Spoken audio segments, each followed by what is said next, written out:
ฟังเบิ่งหัวหน้าพวกสิว่าจังได๋คือเดี๋ยวนี้สงสัยมีแผนได้ดิมึงเบิ่งเลยเด้อ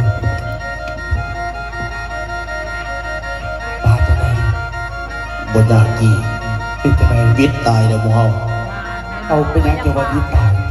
วิทย์ตายที่กูเบิ่งอาการมันนอนนี่บ่ฮู้ทีเลยเดี๋ยวนี้เบิด2คนมันคือสิเมื่อยแห้งกว่าเฮากูอยากมันย่างเอาคือว่านี่เข้าทางปาสิบ่ซื้อบ่ใส่เงินหลายคันมันเป็นจังซั่นนี่อย่างเดียวเพื่อนกับเพื่อนฮักกับฮักแพงกับแพงแสดงว่าก่อนเฮาสิตายให้โมตายก่อนเอาจังซั่นบ่จังซั่นแหละแต่ว่าเดี๋ยวนี้ก่อนสิเอากูสิทาให้มึงไปเอาก่อนให้มึงไปรักก่อนไอ้คำสิโอ้ยขอสำเร็จบ่มีหยังเจ้าชีจังซั่นอีดีติเอาบ่ย่านตายก่อนเอ้ยจะบ่ย่านบาปบ่ไอ้ขี้โอ้ยบาปบ่ย่านบาปบ่ได้ขี้สร้างสูงยากแล้วดอกตัดซ้ำนั่นคือเอาบ่ยากแต่กี้กูเคยรักมันบักม่วงโอ้ยเอาไปจะได้บ่ไปรักบวกเพิ่นที่ว่าสิไปรักบ่ม่วงไปรักบ่บวกเพิ่นสิบ่ได้บอกบ่ได้แกล้งสิกบบักบวบกูก็รักมาแล้วเขาไม่ใช่สีขาวข้างมากไปเอาแต่อ้ายมา2คนเลยเมื่อนั้นเราไปเดียกกล้วยไปเขียนกล้วยกูรักบักบวบแล้ว2หน่วยผลสำเร็จบ่ยากก็ยากระวังดีๆเลยขั้นว่าบ่ได้ผลนะขั้นบ่ได้เงินเมื่อนี่แม่นเฮาตายเบิด3แต่ว่าขั้นมึงบ่ไปขั้นมึงไปเฮ็ดเสียหลักมึงโดนกูขามึงเองเสือฝีมือลดาของซ้ำขี่รักกูผ่านมาเพราะแห้งของสำนีสบายนอนรับเพราะแห้งยังสิไปย่างมันอีสัน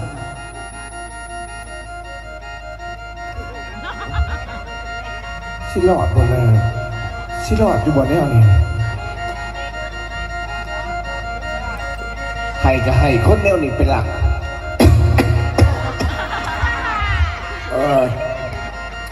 อะไรปวดเหนียวอะไรแค่หายเหนียวก่อนมึงอย่ามาเท่านี้เด้อเหนียวกันเด้อ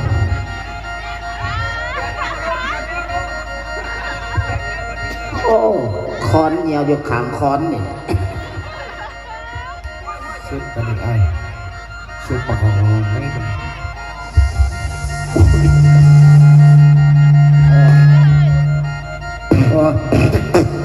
ตดนะเหนียวบนตังตอนเหนียวแต่ว่าสวยตายแต่มันเหนียววันนั้นว่าเหนียวไปเหนียวสิตู้หัวมันไปตัวอ่อนต่อบัดนี่วัดเหนียวมัน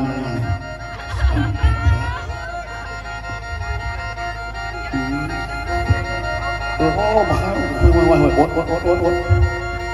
เป็นยังค่อยครับโอ้แต่เป็นสัตว์กูสวยมันบ่เป็นสวยดอกเนี่ยมันเขาเอิ้นบักเบงที่เนี่ยนี่กูยังว่ามึงบ่เป็นตากูสีหอดเลยนะยังน้อยเดียวว่าฆ่าผีบาดจะได้มาว่าปวดเหี่ยวเอาบางทีโอ้บ่ได้กูไปหาซักเสือก็ไปเช็ดก่อนตาที่ละไอ้บอกต้องดีไปดีกว่าสำนึกกับพลาดไหมโอ้เพราะนั้นละครบักม่วงครับผมไว้ต้องดีไว้ดอกไปเด้อไว้ด้วยเหนียวมันเหนียวแห้งมา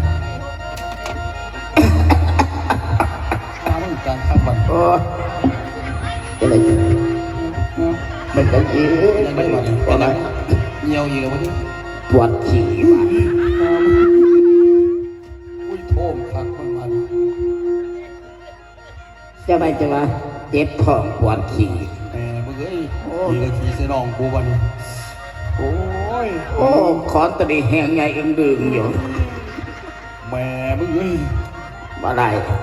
ขึ้นคอนนี่เด็กขี่มันโอ้ตกคอนขี่โอ้ยแบบขี่ออกตกคอนไม่เลยพอดีตกในขี่เจ้าของ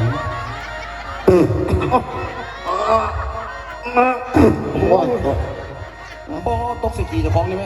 ซะมาดึงคือเลยไปส่งเอาเห็นย่องเผากูเดียวเอาย่องเผาเด็กแก่บาบ่เป็นดูสิโอ้ยน้องต่ออีกก้อนบาทนึงโอ้ยเนาะเกือบขี่ใส่ส่งโอ้ย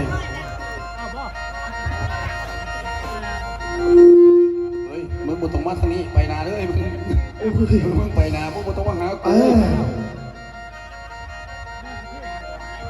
อบ างนั้นเจอเหี่ยวกลับคืนมาหากูได้มึงเจอขี่มึงไปนารถมึงต้องมาหากูกันได้แม่มันกูจะขี่ได้เหี่ยวทีเดียว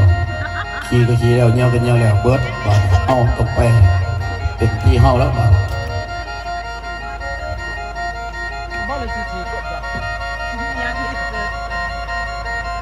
โอ้โหนี่เจ็บท้องนี่มึงสมเศร้าว่ะเศร้าว่ะ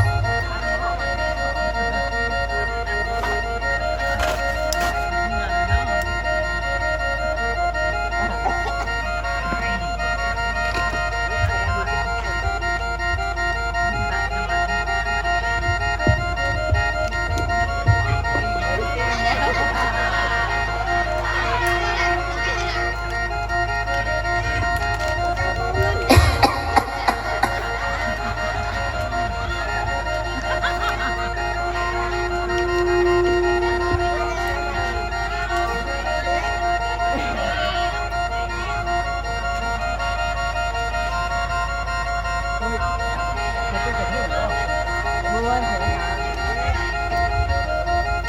ดีเด้อเพื่อนที่รักเอ้ยกูขอกลับก่อนมื้อนี้มิดตายเลยกูบัดนี้มึงตายแทนกูซะบายโอเคบ่จะขี่จะเหี่ยวปานนี้กูสละสิทธิ์ใช่ไหม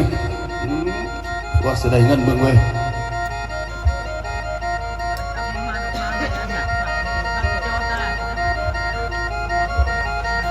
บัดนี้ผู้ฟังเอ้ยพวกมันตื่นโฮงเศร้าเขาสิว่าจาขานซะแล้ว นี่แล้วน้องหมอเตากับสิตื่นขึ้นมาอยู่ในตอนนี้เหตุการณ์มันจะเป็นแบบไรติดตามมันชมรับฟังได้แล้วขะดอน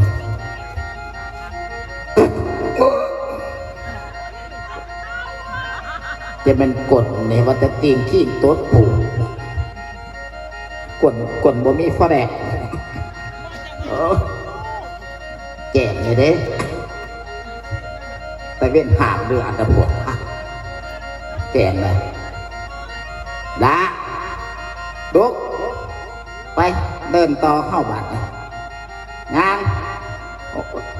บัดนี้ก็แข็งกระเดียอยู่อ้าวแข็งก็แข็งแต่บ่งเดียวดุกไปยางแจ้งเด้อเอามึงแค่แน่มึงวิดขี้บดตดคือกูได้วิดขี้วันนี้ขี้ย่ำได้ตดย่ำน่ะ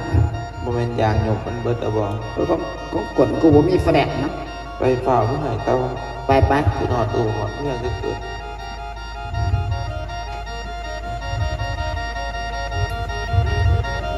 เอากระเป๋าเงินไปเมื่อ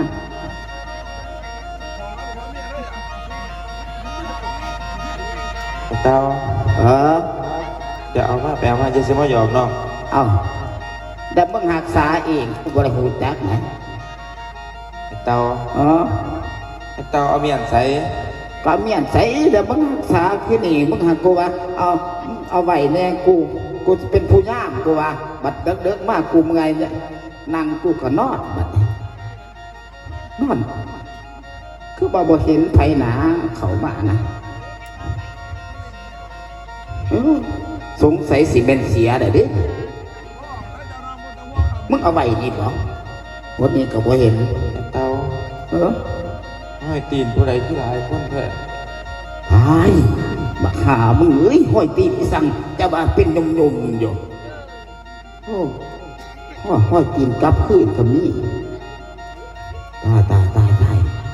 กูว่าคนที่บ่มีเขามาลงตัวนี้มันต้องมีพวกมัดยิ่งยิ่งนกบ่เห็นเลยเด้นะเอ้ยจักเสียจังไหนบาดเล็ดใหญ่ แสดงว่าเงินเท่าเสียที่ไอ้เต้าเท่าเสียจังไรที่บ้าน จะแล้วเห็นแต่เงินพันเดียวนี่มันเหี่ยกูก็ได้เอาไว้จะสิไปแจกยังไงนะเอ้ยเป็นตึงสีกันย่อมหอมนี่บัด พี่น้องเอ้ยอาดีสายเบิดคำเบา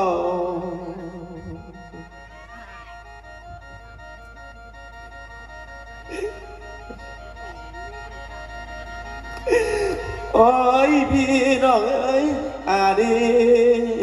สายเหมือนคำเบาจากเสียดโอ้ยเดียวใดเดียวโอ้ จักแล้วกูก็ว่ามึงหักษาน่ะเอ้ยมันเป็นจังซี่น่ะเสียอีดีติ โอ้ยเดียวเสียได้ที่ทางเอาเด็ดจังใดบ่มีได้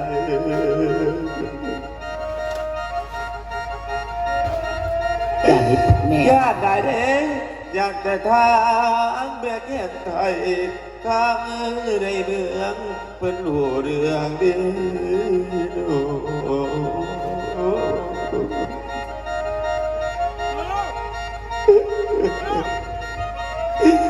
โอ้ยเด้อรู้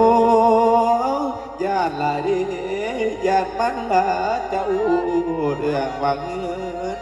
นั่นเป็นเราเสีย เสียจังซี่อย่าสิไปย่านถอนดาเอ้ยกูสิหาเว้าแก่ซอยมึงดอก อ้ายเต้าเอ้ยให้คืนไปสติเจ้าคื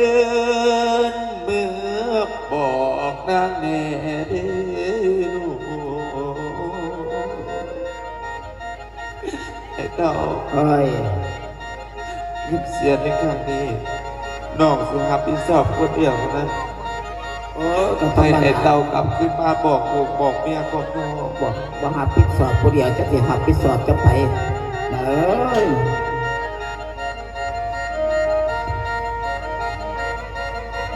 ไปเตะตนน้องข่อยเงินก็เงินเสียเจ้าให้สักนั้นมันบ่พอเนาะใครได้เออ โอ้ยดูย่านหลายดีย่านแต่แยกคงตายสิ้นนักมามือใจอ่ำพอนาเอ้ยอูบ่รู้ว่าอันนี้ จักเขาสิฮู้จะไหนได้ดาเอ้ยเขาอยู่บ้านเฮาอยู่พี่จะไหนเขาสิฮู้ โอ้ยไก่อ่ำพอนาเอ้ยอูบ่รู้ว่าอันนี้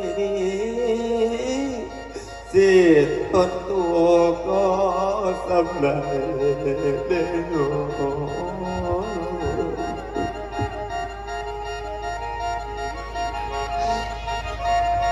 โอ้ยแกเนี่ยเป็นแต่เสียหลายเงินได้ โอ้ยเด้อดูย่าได้เด้ย่าแต่มองละหน้าตายละบางสายนอผัวดู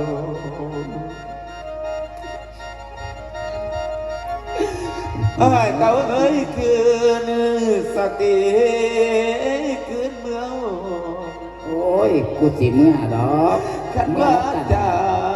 บอกกูก่อนโอ้ย บ่เป็นจังดอกนะเอ้ยกูสิเกสอนมึงดอกเมื่อน้ำกันนี่แหละ เวเดนูส่วนอดีตสิตาวอยู่เมื่อเจ้าเล่าเรื่องจริงเดนู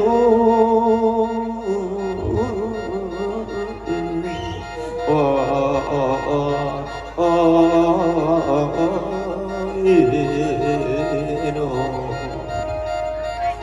ไอ้เต่าเอ้ เอ้ ย ย บัดนี้เนาะชีวิตสิขาดสิ้น